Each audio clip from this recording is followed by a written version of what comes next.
बजरिया ले यहाँ सैया मिठाइया जी। सांसद बन गेलखिन हाजीपुर के जाई के बजरिया ले यहाँ सैया मिठाइया जी। सांसद बन गेलखिन हाजीपुर के जीत गेलखिन चिराग भैया जी। सांसद बन गेलखिन हाजीपुर के जीत गेलखिन चिराग भैया जी। सांसद बन गेलखिन हाजीपुर के।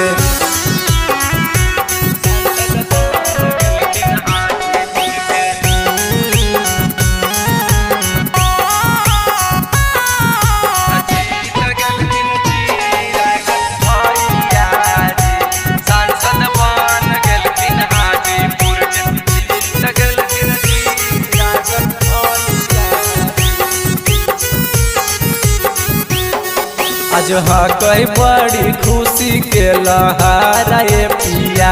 सबके बाटबै मिठैया घरे घर ये पिया।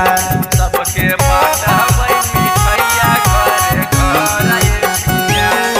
आज कई बड़ी खुशी के लहरा ये पिया। सबके बाटबै मिठैया घरे घर ये पिया। हाथ जोड़ी सैया देवे के है सबके बधाइया जी।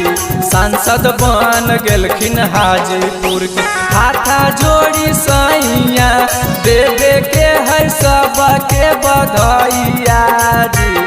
सांसद बन गेलखिन हाजीपुर जीत गेलखिन चिराग भैया जी।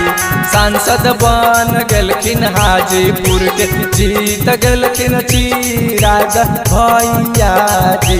सांसद बन गेलखिन हाजीपुर के। सांसद बन गेलखिन हाजीपुर के।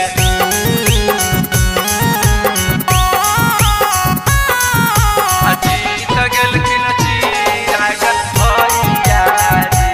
सांसद बन गेलखिन हाजीपुर के जीत गेलखिन चिराग भैया जी।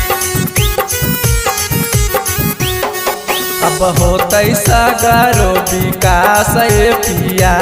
पूरा करथिन गरीबवन के आस ये पिया।